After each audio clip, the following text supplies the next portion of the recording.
What's up, everybody? It's Punk Rock Talk, episode 18. Right now you're listening to Excluded, Legions of War. It's on our Spotify playlist, Rebellion Noise 2022. If you're not following that playlist, you need to follow it.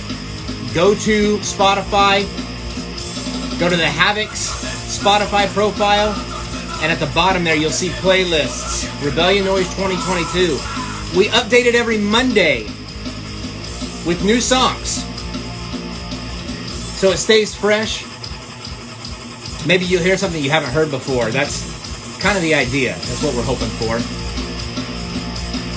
This week, it's been updated with artists that are on Dismantled Records. And today, I'll be interviewing Kurt Jaynes, the founder of Dismantled Records. We've got a lot to talk about with Kurt. I'm excited for this interview. He's a great dude. He's doing a lot for the scene. He's passionate about it. And he works with a lot of great bands. Have you missed an old episode of Punk Rock Talk? Don't worry about it. You can find them on the Havoc's YouTube channel. If you have not subscribed yet to the Havoc's YouTube channel, you need to do that. Head over there, click subscribe, and click the bell icon on there. It'll let you know whenever we upload new content to our channel. Speaking of which, new episodes of Punk Rock Talk are uploaded to our YouTube channel every Thursday. So this episode will be there tomorrow. And the Havoc's always working on new stuff too, to get ready to put on our YouTube channel. And there's going to be more content happening there real soon. So make sure you check that out. This episode and every episode of Punk Rock Talk is brought to you by Dead and Buried Inc. That's Dead and Buried Inc. INC, not INK. You can find them here on Instagram. Their handle is at Dead and Buried Inc. Again, that's INC, not INK. Or you can find them online on their website, deadandburiedinc.com. If you're in a band and you need merchandise, they are your source for all things merchandise. They will print your t-shirts, your patches, buttons, whatever you need. If you're looking for Havoc merch, you can find it there too, which we just released new merchandise last week for our new record. It's called Our Rebellion Continues. If you have not seen those designs yet, check them out. They're on our Instagram page as well as our Facebook page. And again, at deadandburiedinc.com. All right. Having said that, let's go ahead and get Kurt on here. I'm going to go ahead and... Actually, before we get Kurt on here, one more thing. If you have questions for Kurt or myself, please tap that question mark icon on your screen to submit your questions. Don't put them in the comments section. I don't really pay attention to what's happening in there. It goes by so fast, and to be honest, I'm supposed to be wearing glasses so I can see all this, and I'm not. So there's a good chance that if you're putting something there in the comment section, not only am I not going to see it, but even if I do, I'm not going to be able to read it. So, yeah, tap that question mark icon to submit your questions, and we'll get to those later in the show. And also stick around to the end when we will announce who next week's guest is going to be. You're not going to want to miss it. There's an Easter egg. Okay, like I said, let's go ahead and get Kurt on here. I'm sending him the invitation right now. We'll have him on here momentarily. All right. Okay. Looking here on the screen, it looks like we got several of you joining in here. The Parasitics. What's up, guys? Okay, Kurt, where you at, bud?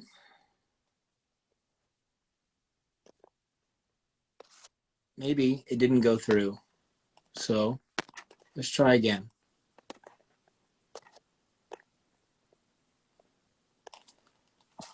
Hang in there for a second, guys.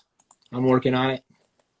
I've got that invitation sent, so he should be joining any moment now. In the meantime, while we're waiting on him,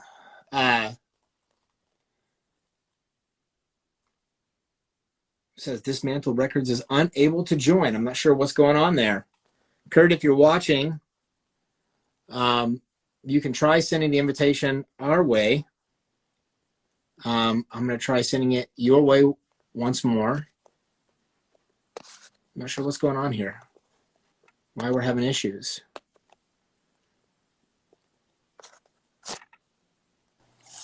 There we go. There it is. What's up, man? What's going on? It's good to be here. Awesome. I don't know what happened. I sent you the invitation a couple of times. And for what I didn't see it pop up in the message thing, but then I backed out and went in, and then it popped up again. So that was okay. Good. Well, it looks like the screen is a little bit choppy. I'm not sure what that's about. There we go. It's not as blurry now either. So maybe your phone was focusing or something. But I am having a thunderstorm here where I'm at. So I don't know if that's going to affect the connection for this episode. So we're just going to have to hope for the best. Yep. Yeah, it's a little rainy here too, but not thunder or anything. Gotcha. So I'm excited to have you on here, man. We've excited to be here. Awesome. We've had the opportunity to talk on several occasions over the phone and through text messages and here on social media because of what you're doing with Dismantled Records.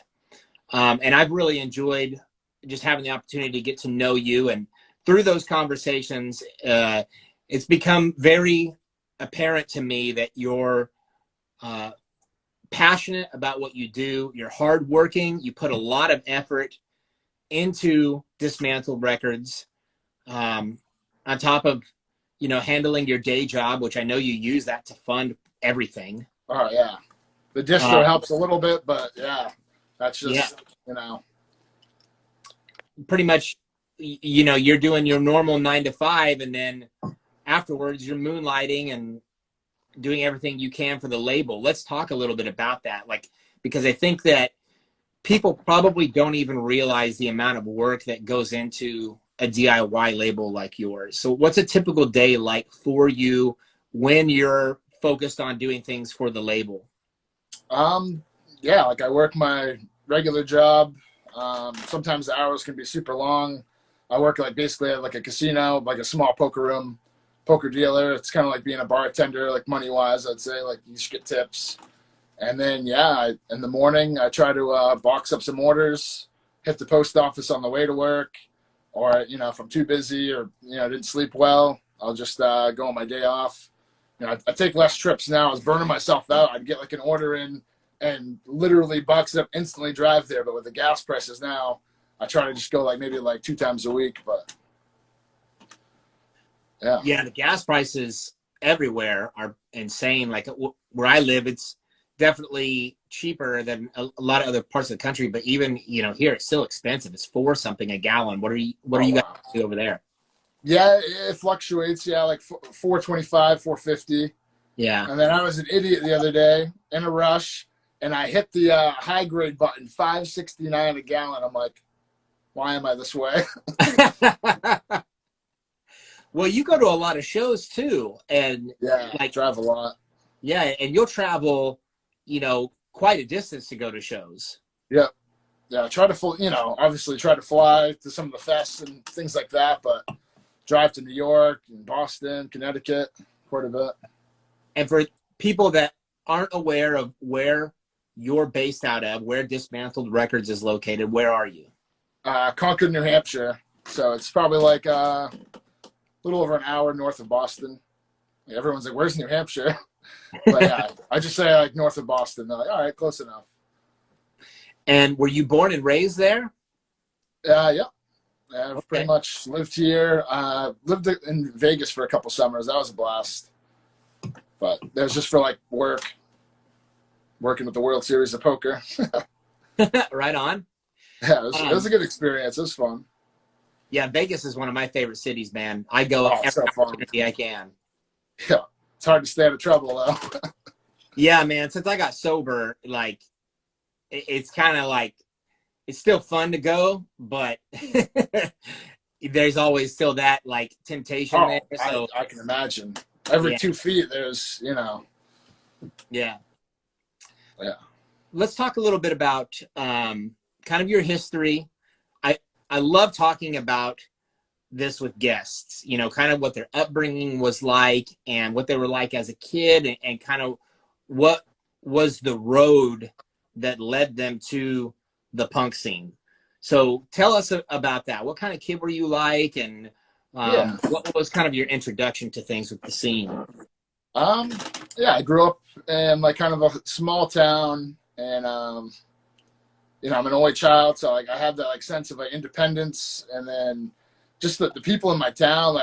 It's kind of like a racist town. I wasn't about that, and they all like fish and hunt and all that. And I started skateboarding.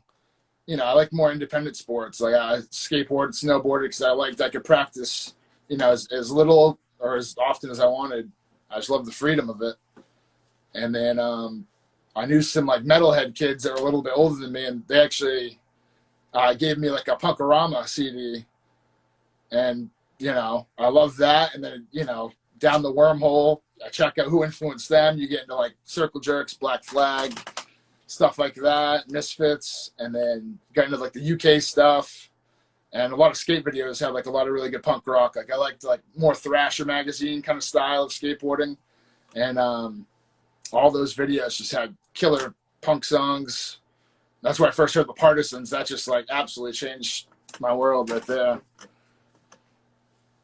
Yeah, I remember in the 90s when those Punkorama CDs were coming out, it was so cool because, they had like at least 20 bands on them. So it was, just kind of like you could do a deep dive on that compilation. Oh, it was awesome. Yeah. Great. We've talked a few times about just the power of compilations. Right. And my first project was a compilation with Narcan Records. That's what started all this, Yeah. And what year was that?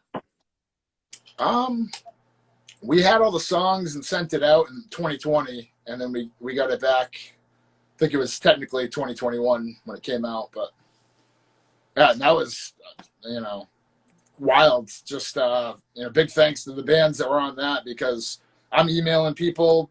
They don't know me from a hole in the wall. I have nothing.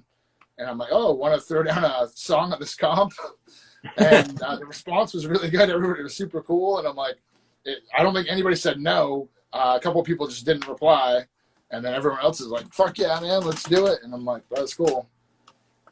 Yeah, I think, we kind of got into this weird place now with the focus being so much on digital media that, bands are just kind of expected to put their stuff online and it just goes where it goes.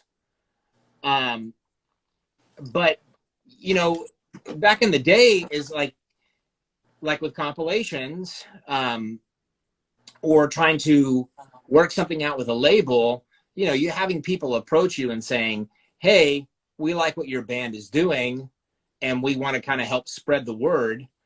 And I feel like a lot of that is kind of missing these days. Yeah, it really is. A lot of it's like who your buddies with or who and things like that. And I want to do things like a little different and, give some of these younger bands a shot because, and 20 years from now, they could be, the next Casualties or, everybody has to start somewhere. Totally. And, it's kind of interesting because in some ways it's like artists have the ability with the internet to kind of do everything on their own. Yeah. But at the same time, like, I feel like having a label involved, it still gives some kind of like level of credibility to the bands. Definitely. And I think that's just because as a society, you know, since the 50s, really, that's just kind of been like the model that has been presented to the public. And so society has just kind of totally adapted to that. And that's just kind of the expectation. But like, if you're an independent band and you put everything online, it sucks because even though you have the ability to do that, there's countless other bands that are doing the same thing. Exactly. And you just kind of get lost in the shuffle. Yeah, it's like when you were just saying that, I was thinking of like Metallica. Like that's such a big band, you know, they can afford to put out their own album, but this, you know, they're still on a record label, still got people, you know, working for them, making things easier, and lets them focus on, you know, being a band more. Let somebody else write all the emails and all the bullshit. Yeah.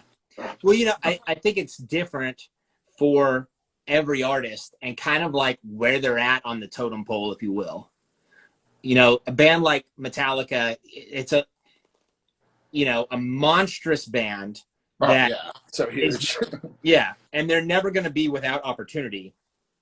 But, you know, for bands that are, you know, punk bands, especially younger punk bands, um, like getting noticed, even though the punk scene is still relatively small, it seems like it's such a challenge these days, even though like, you know, we're supposed to be all like connected more because of the internet and everything. The thing that I've noticed is like a lot of bands, it doesn't seem like they're really utilizing social media or streaming services to the maximum in order to get their music out there. Have you noticed that same thing, or A what's little bit, yeah. Like some people are really good about it, and then some people just kind of like slack on it. And it's like at that point, you know, you're your own brand. You know, even if you're just a punk band, you gotta, you know, you gotta believe in yourself, support yourself, put yourself out there for the world to, you know, check out. absolutely. So what was it that like was kind of the thing that kind of lit a fire under your ass to start a label? Basically the whole COVID break. I was out of work for 3 months. That, you know, they shut down the bars and restaurants, poker rooms, all that kind of stuff in my state. So yeah, I was just sitting home on unemployment and not really doing much, and just, you know, the gears are grinding in my head. And it actually started. I wasn't going to do well. I wanted a punk label because that's where my heart's at. But I was actually going to help a local musician just cut a record because he used to play a lot of live shows, and totally different style. And but that's when I started getting all the quotes and trying to figure out the best ways to make it like cost efficient, and you know, did all the homework about it. And then that fell through. He wanted to do his side project of a side project, and I'm like, no, nobody knows that. Like everybody knows you, and you know, you go out and play locally a lot, and sometimes down in Massachusetts. And then he was all over the place, and I'm like, fuck it, I'm just gonna do punk rock because this guy doesn't even want to help himself out, you know? Right. So at that time, when you decided that you were going to go full force with a punk rock label, what was like the first band that you were like, I got to fucking get in touch with those guys and see if I can work with them? Um, I've been listening to like a lot of the Narcan bands. That's how me and Nate from Narcan kind of like came up with it. Like I loved, you know, Rotten Stitches, all those guys. And I'm trying to think of first.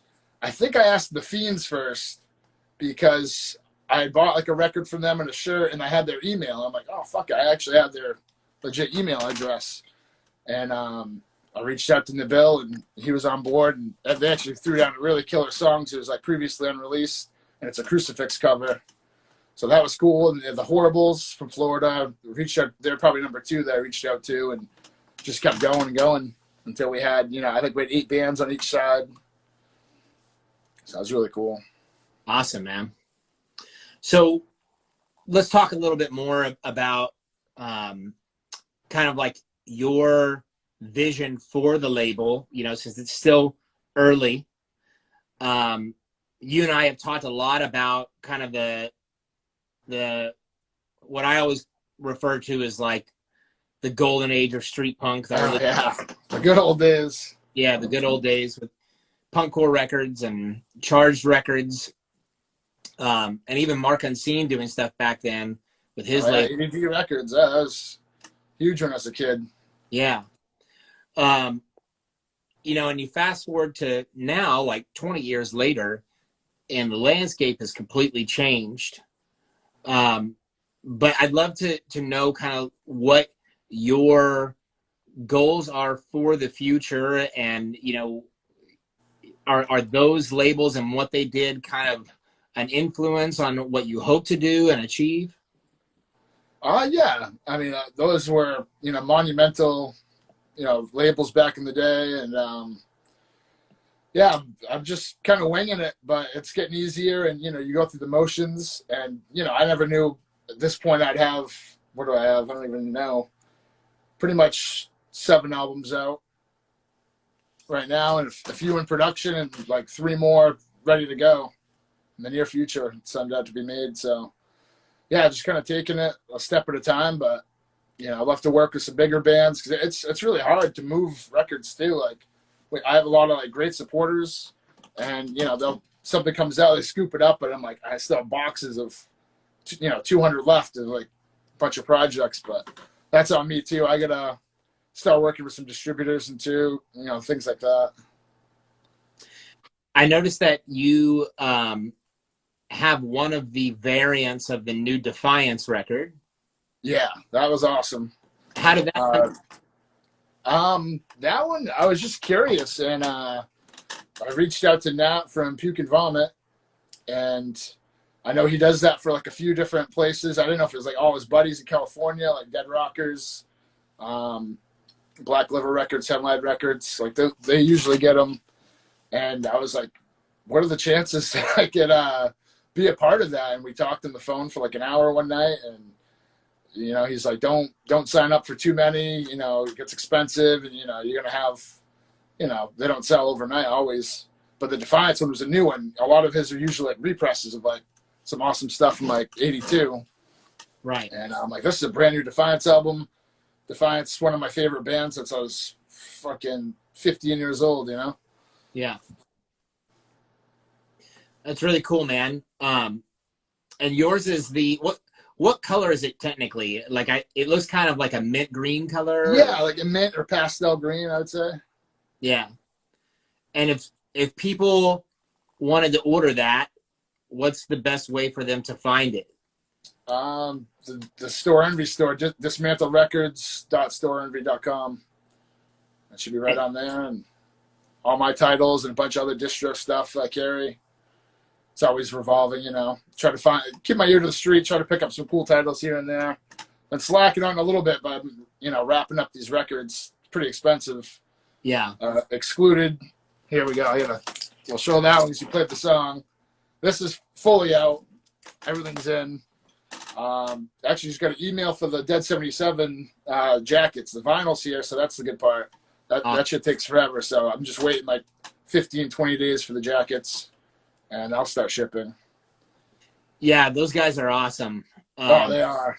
They killed it out in Vegas. That was so awesome. I'm so glad it flew out. Yeah, you know, we played with them last month. Actually, no, it's been 2 months ago, because we're in the 1st of June now. June, yeah. But yeah, we played with them at our first show back, and man, just their energy on stage is fantastic. That record is really good. I love that record. Oh, it's so solid, yeah. Yeah, and they're great guys too. Yeah, a lot of fun. We're talking with those guys about doing some other stuff here in the near future, hoping that it comes together. But yeah, man, like, you know, they've been at it for a while, and it seems like now, like, they're kind of really starting to get a lot more exposure, it seems. Oh, big time. Yeah, they're putting in the work. You know, they took this album really serious, and, trying to line up a lot of gigs. Unfortunately, they had to cancel one of the fests. Yeah. Got, COVID, that was happening. It's the responsible thing to do. You don't want to go to a venue where there's, 200-300 people and get everybody sick. And that was earlier this year, when it was still, I don't know, people were still panicking about it more. Right. At that time, but. Yeah. And that's actually another thing that I really wanted to dive into you about is just the whole pandemic thing and like how that's really impacted vinyl. It's insane. Yeah, it is totally wild. Yeah. And like you and I know about that because we have to deal with it. But to someone that has no clue, can you give the audience an example of maybe just like one of your interactions with the pressing plant and like, or maybe the first interaction you had where you were just kind of like, holy shit, like it's going to take that long. Like what's the deal? Yeah. So the very first two that I did, the compilation, Unwanted Noise, the guy quoted me 4 months. I'm like, that's a while. I think they took 10 or 11 months each to get back. And then, I shopped around a little bit. I used him for 2 records.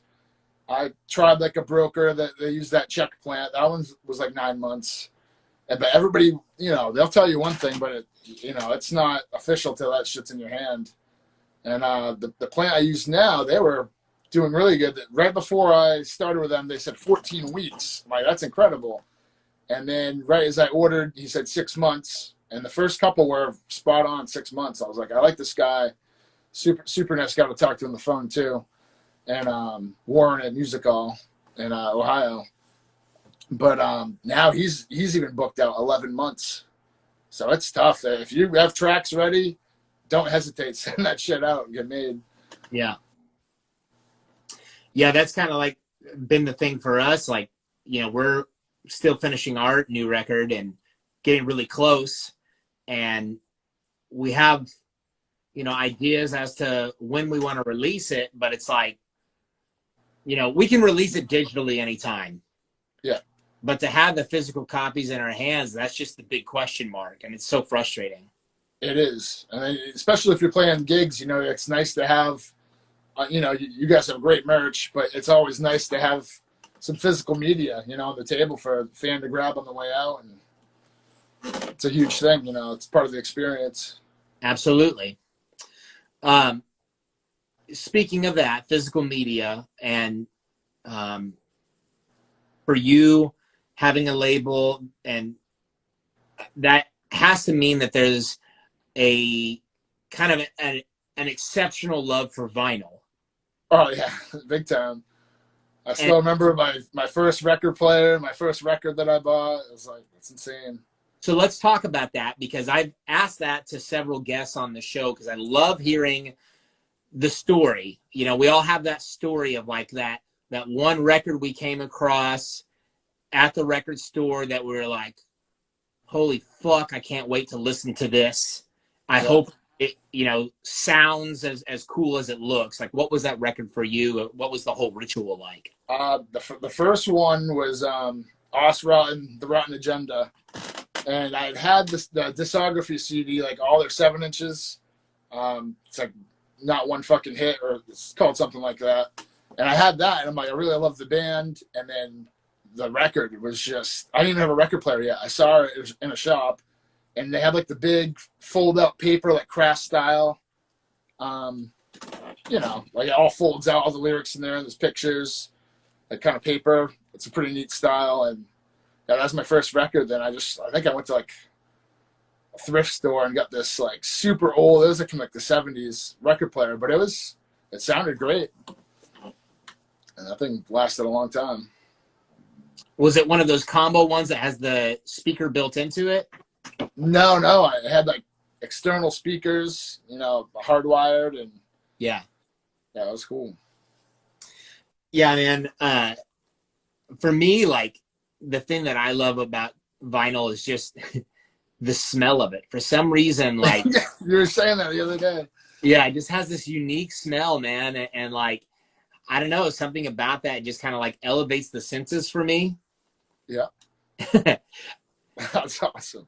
I don't know. I think like, you know, when I'm listening to a record, like, because like if I've smelt it, like, because, you know, some of them are like a really pungent odor, you Oh, know? the older ones, yeah. Yeah. You go into like an old record store where they have like a used, Yeah. the used section. Oh yeah, almost smells like books in a way, like an Right. old library kind of. That's how at least that's what I think. I don't know. Yeah. And like when I have that experience, I feel like it's sending a message to my brain that like I'm about to listen to music also. And so it just opens me up to like, you know, that And that experience. actually makes a lot of sense, yeah, because like it heightens the experience for you. Same with like smelling your food and taste, things like that. Absolutely. You know, and that's like another thing that uh, you and I were talking about the other day on the phone, just like when you have something like a vinyl or even a CD, when you have that physical media, it makes it real to your existence as part of your experience. Oh yeah. And I think that's just so important. Like, I mean, the punk scene fortunately really values a lot of physical media still. But you know, for most people, they don't give a fuck about CDs or vinyl Oh or yeah. It's all about convenience to them. You know what I mean? Like, oh, I have it on iTunes or whatever the hell they use. yeah. And for me, like that just makes music so disposable. Exactly.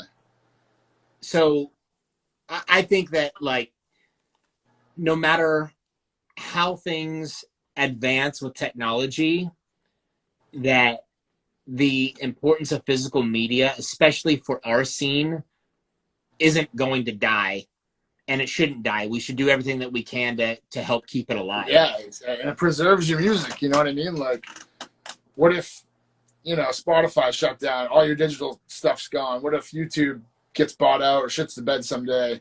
You know what Yeah, I mean? Like, a vinyl record, if you take care of it, I mean that's forever. It's immortal. As yeah, weird as that sounds, but like, you press your music into this thing, and it's like that's forever. yeah. It's amazing. I love it. So let's take a moment here to do some audience questions. Let's answer some of those. If you are watching this right now and you have questions for Kurt or myself, tap that question mark icon on your screen so that you can put your question there. Having said that, let's go see what we've already got here. Okay, first question comes from Subvert007. Kurt, do you play poker or just deal? Yeah, I play poker quite a bit too. Not as much now because spend all my money on this, but more like my 20s. I used to play a ton, and I played before I dealt, and then I had like a seasonal job when I was younger, putting up like what big wedding tents for like graduations or weddings. But it's just a summertime gig, and I started dealing cards in the wintertime, and I'm like, damn, like I'm not beating up my body, I'm not working in the sun or the rain, and I'm like, I just kept with it. Are you like really a big numbers guy? Is like math like kind of one of your strong suits? Is that part of? Yeah, I'm pretty good at math. I like it. It's like a challenge. I like it because it's like a universal language, throughout the world. Doesn't matter what language you speak, just math is a thing and it's useful and Yeah, numbers don't lie. exactly. Okay, let's go to another audience question here. This comes from our friends at Lycan's Den. What has been your most favorite release? Oh man, putting me on the spot. That's a tough question. I'm trying to think.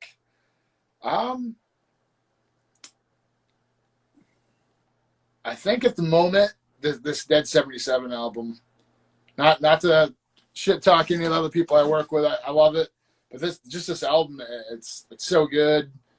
And then there's the track with Dave from Starving Wolves and the Casualties. Like it's killer. All killer. Is that your favorite track on the record? No, actually, I really love that one. They revamped one of their older songs, "What's Love," Yeah. And that opening riff is just Sick. insane. I love that. And Persecution is also one of my favorites on the album. That's actually my favorite track on that record is What's Love, that revamp Yeah. song. Oh, it's so good. It's fucking rad, man. Like I like the old version too, Yeah, but I don't know, just something about that new one. It just hits harder for some reason. definitely. I think part of that too is the production value. Like that Oh, record is yeah. really good. They did a nice job. Like, didn't cut any corners. And Guys, I'm seeing some questions pop up in the comments section. Please don't put them there. Put them in the questions area by tapping that question mark icon. But just because I saw this as it flew by, I'm going to go ahead and ask it. This comes from River Trash 77. Where do you want to be with Dismantled in 5 years? oh, man. Yeah, I just want to keep pumping them out. I do got to slow down a little bit. I'm running out of room and definitely running out of money. But yeah, I just go to work and make more. But yeah, I'm definitely, no matter what, still going to do probably 3 a year. Or I think in the beginning I was just like, boom, send it out, boom, send it out. I want to work with this person. And then I'm having the harsh reality like, oh, cool, I had 300 made or 400 made. And like, oh, I still have 250 of them left, like every release. But you know, they don't go bad. It's not like a bag of fruit or something. It's like that, you know, maybe they'll sell eventually. But yeah, it's tough because, you know, and the price is going up. Everything's going up. right. I mean, even the guy I work with, like his prices have gone up like 3 times this year. Crazy. And then shipping goes everything. It's nuts. So that's, you know, for all of you out there in the audience, you should be adding to your vinyl collection. So make sure you go to Kurt's website. Tell them what it is again, Kurt. Dismantledrecords.storeenvy.com. Go to that website, look through the collection, and, you know, pick out a few and revisit it a couple of months later after you've worked and saved up, you know, some more dough, and pick out some other ones. There's some great releases, and you're supporting the scene by supporting Dismantled Records. Like you said, the great thing about digital, it's like, yeah, most of these bands check out a couple songs, you know, obviously free or whatever, and then yeah, if you're digging it, you know, you get the complete package, you get the lyrics, the band photos, you know, all the titles have like inserts and everything. We're doing like posters on some of them now too, which is pretty cool. Awesome. So yeah, get the full experience. Okay, continuing on here with audience questions. This next one comes from One Fuck Guy. It says, Kurt, come to Indonesia.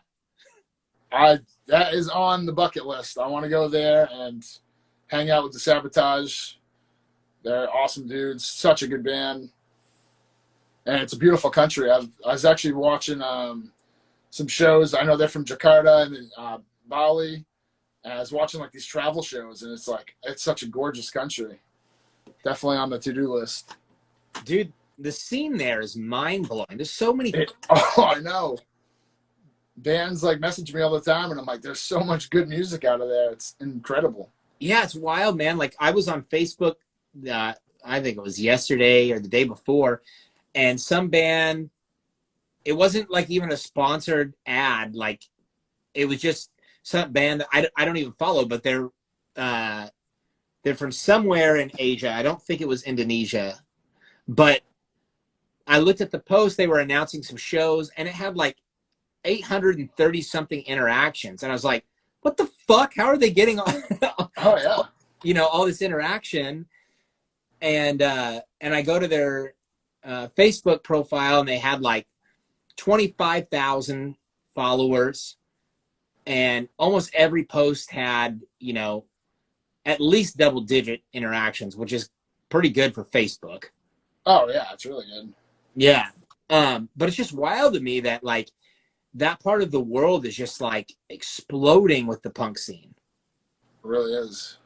What do you think, like, you know, started that over there? Like, what caused it to boom? I mean, I know some of those Asian countries that, you know, they might seem small, but the population is massive. So yeah, I think that they, you know, just like we all love punk rock when we heard it, and, you know, we get into a band, it just spreads like wildfire. Yeah, for some reason. Kind of like it did in, like, you know, England in like the 80s, you know, just it was everywhere. And I think, you know, they discovered it and they just love it. Yeah, it is definitely striking a chord in Indonesia. You know, I'm really just mesmerized by that every time I go online, and bands, you know, will message us and be like, we want you guys to come here. And I'm just like, that would be fucking rad. Like, yeah. I don't know. After the $2,000 plane ticket, but yeah, once you're there, it'll be all good. Yeah. Okay, let's continue on with audience questions here. This one comes from Oi Boys Records. It says, what's one band you'd love to put a record out for, and why is it Ozrotten? If they were to still together, that'd be insane. But one band, well, I guess I could dive into one thing. I am putting out the Soap Charge record. Cool. I've reached out to those guys a while back, and we have like Zoom meetings and stuff. I don't know why. I listen to that band like every day. They're cool dudes. I've hung out with them in Texas, and I've reached out to them, and trying to think. I don't know. I definitely want to work with like some more established bands too in the future, and I like it when it's like natural though. You know, like you kind of like just talk to somebody, just enjoy talking to them, and you're like, oh, you know what? Fuck it, let's do a record. Like it's weird when you know, they hit you up, and that happens sometimes, and it can work out great. But I like it when it's just like more organic. Sure. Okay, let's see. We got some more audience questions. This one comes from our friends in the Parasitics. Kurt, what's your favorite festival you've been to? This past year, I would say 40 Fest was nuts. Like Bill, shout out to Bill. What up, Bill? He does a great job, and you know, him and Jason up north, you know, in Pennsylvania, just doing such great things for the East Coast, and that shit takes a lot of work, a lot of organization, and it's hard. I love what they're doing, and they're doing real great shit. Absolutely. I talk to Bill really frequently every week. And he's got a lot planned for next year's 40 Fest. It's really exciting. And in fact, on that topic, there's going to be some announcements made here next week on Punk Rock Talk regarding 40 Fest and some other surprises. So you guys want to tune in for that. Bill's doing a lot of good things for the scene. So is Jason. Oh, yeah. Yeah, I love it. It's like the north and south connection, you know? And then yeah, I like to help each other in between, you know, traveling bands, things like that, yeah. Network. That's what it is. Just a massive network, big extended family. Right. Okay, last audience question. This comes from Facts Are Everything. Is he looking to branch out and partner up? Yeah, not really. Like I still want to, you know, just do my thing, but also, yeah, a lot of the releases we're gonna do like collaborations, and like the Blank 77 teamed up with Oi Boy Records, and Just Fucking Pogo Records, and we got like a shit ton of them made because there really wasn't much more. You know, you can get 300, or for like a couple $100 extra bucks, you get like 500 copies. So we're going to try to get them up into Canada and spread out, West Coast, East Coast. And then it makes it easier on us too. Like, you know, you got 3 people promoting it.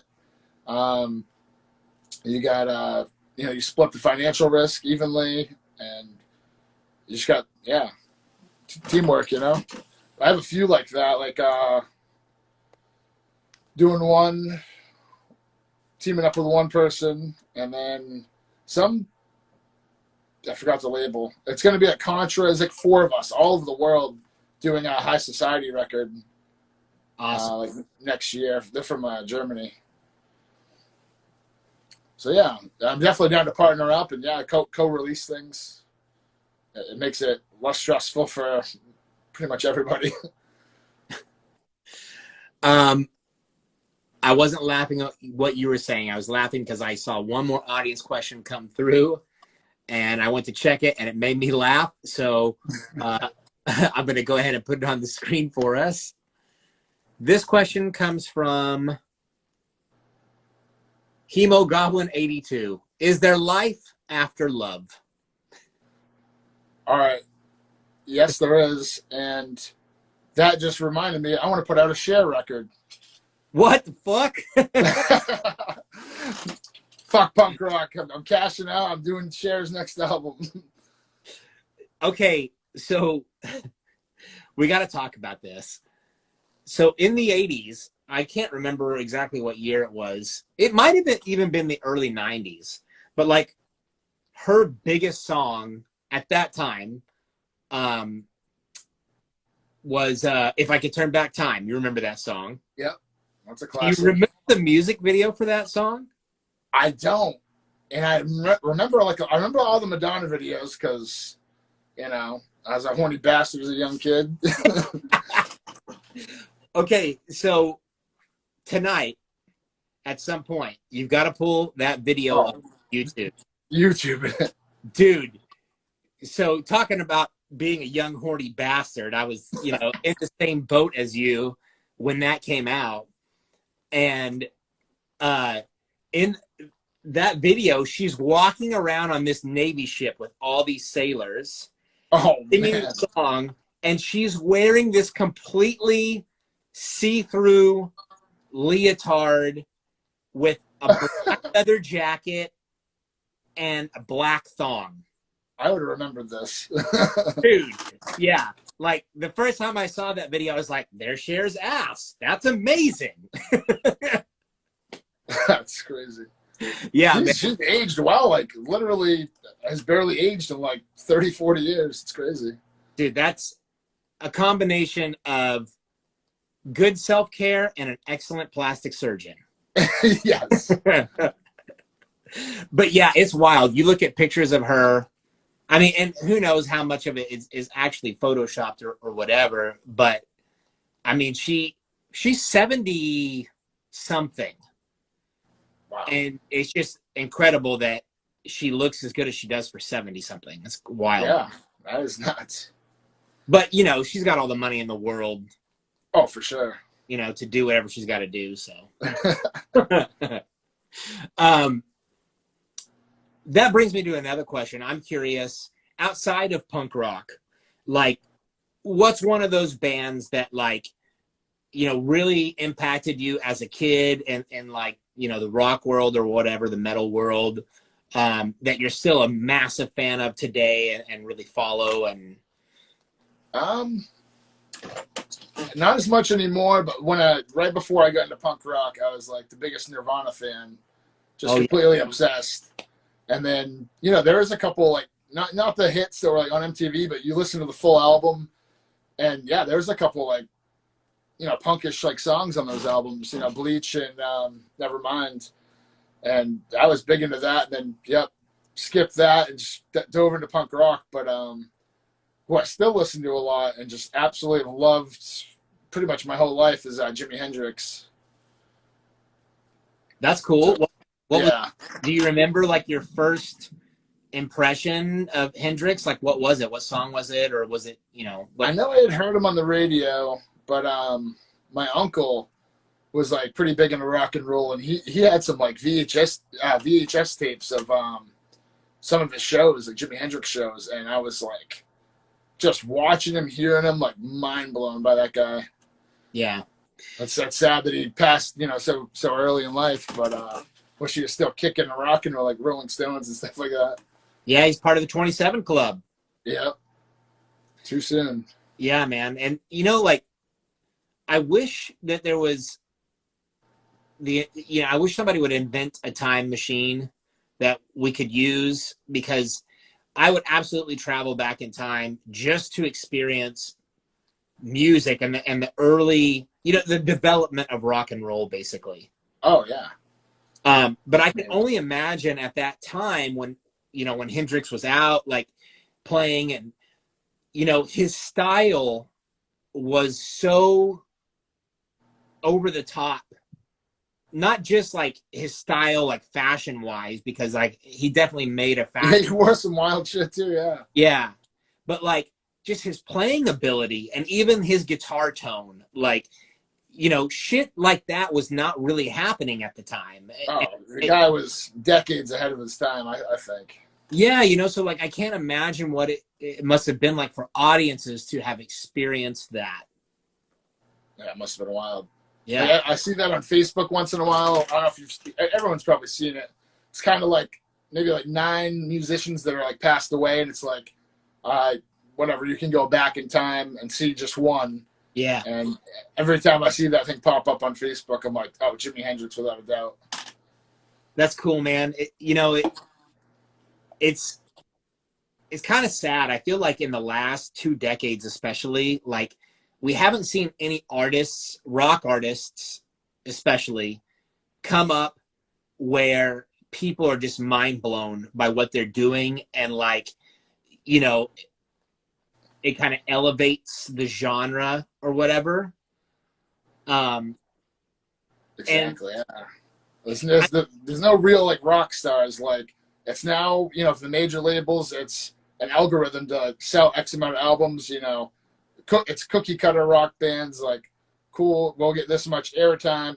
It literally is a science. It's down to the minutes and seconds that people will tune into a song on the radio. It's fucking trash. But yeah, it's people crazy. just consume. That's why. Punk rock and any subculture is like so important because it's different. It's not for everybody, but it's different. It's true. It's real. That other shit is just to make money and sell records, CDs or whatever. Yeah, it makes me wonder what the future of rock music is going to look like once all of these bands that, are basically the icons of the genre, once they're gone. A lot of those bands, especially the older ones, like, oh yeah, Rolling Stones. How are those guys still kicking it? Yeah, it's insane that they're still alive. No. Really wild. But not far behind them, are bands like Aerosmith. And what's going to happen to the genre when those type of classic rock bands are no longer here to fill arenas or stadiums? Exactly. Yeah, I don't know many bands that can step up to the plate and play a baseball or football stadium or anything like that. The only band that really comes to mind for me that could do that but has actually been relevant for the last 20 years are the Foo Fighters. Yeah. A couple of my buddies went and saw them at Fenway Park in Boston. Said it was a good show. But even that, like, I feel like the Foo Fighters wouldn't really be as successful as they are if Dave Grohl hadn't been in Nirvana. Exactly, yeah. It's carries that with him for sure. Yeah, and Nirvana was relevant at least 5 years. I'd say even probably almost 10 years before the Foo Fighters even came out with their first record. But like the only other band I've heard people like really obsess over that's newer in the rock genre, like within the last decade, probably 2 bands. It would be Ghost and Greta Van Fleet. Oh yeah, I've heard of them. Like, I mean, not to like shit talk those guys, but the first time I heard it, I thought, how come I haven't heard this Zeppelin song before? And then I, looked it up and I was like, oh, this is Greta Van Fleet. Like, this is an exact replica of Led Zeppelin, just with contemporary production. Yeah. Sick. And it's like, is that what's going to happen to the rock genre? Is it just going to be like new bands that grow at all are going to be the ones that kind of sound like the older bands? I could see that. Yeah. I don't know. I don't know. It's kind of sad because it just seems like there's not really room for innovation in the genre. Yeah, I totally agree with that. That's like, yeah, it's just, a carbon copy of something. Yeah. And, yeah, like like you said, modern production quality, and they got the digital and social media on their side to pump it out. And, Yeah. But, that I don't think that's really going to have much of an impact on our scene. I mean, the punk scene has always been about DIY and like we all take influence from the same bands basically. oh yeah, So even though like the punk scene kind of has its ups and downs or whatever, I think it's still just going to continue on no matter what's happening in, the contemporary rock market. yeah, I agree. Um, I love that punk's coming back.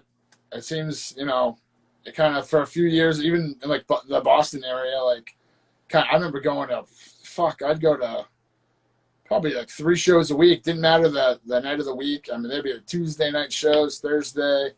Like you said, the early 2000s. Big shows, traveling bands, small shows. We had a couple like punk venues. They won Haverhill, Mass. I used to go there a lot, and started to see some bands come around again. And I saw the Chisel on a Monday night in Boston. I'm like, this is fucking unreal. And it was great because I didn't have to request the time off of work. It sucks. I work weekends a lot. And it's like, oh, great. Just to go to a cheap show, I have to request a day off and miss, all the wages that I'd make just to attend the gig. But, it's worth it. yeah. Well, it looks like we're just about out of time. So before I let you go, I want to thank you for being my guest on Punk Rock Talk. It's been Thanks awesome. for having me. Funny, man. Any shout outs that you want to give before we wrap things up here? Yeah, I got a couple of quick things. I just want to say, got a couple things coming out in the near future. The one's coming out, Oil Change is out of the studio. That one should be good. Rotten Stitches is in the studio. Doing the Parasitics remaster, 7-inch off the split, like similar to the Blank 77 one. And Soap Charge is doing the mix and mastering right now. So that's what you have to look forward to right now. And then Crime Time is like a couple months into production, a few months actually. So that one should probably be out in a couple more months. But yeah, there's that. And then for shout outs, I think I already mentioned Jason and Bill doing great shit for shows on the East Coast. Big thank you to Puke and Vomit Records and Defiance for letting me be part of the exclusive color, and Nabil from the Fiends and Jamie from the War Lovers. Those guys are so supportive, and they helped me out a ton on like artwork shit.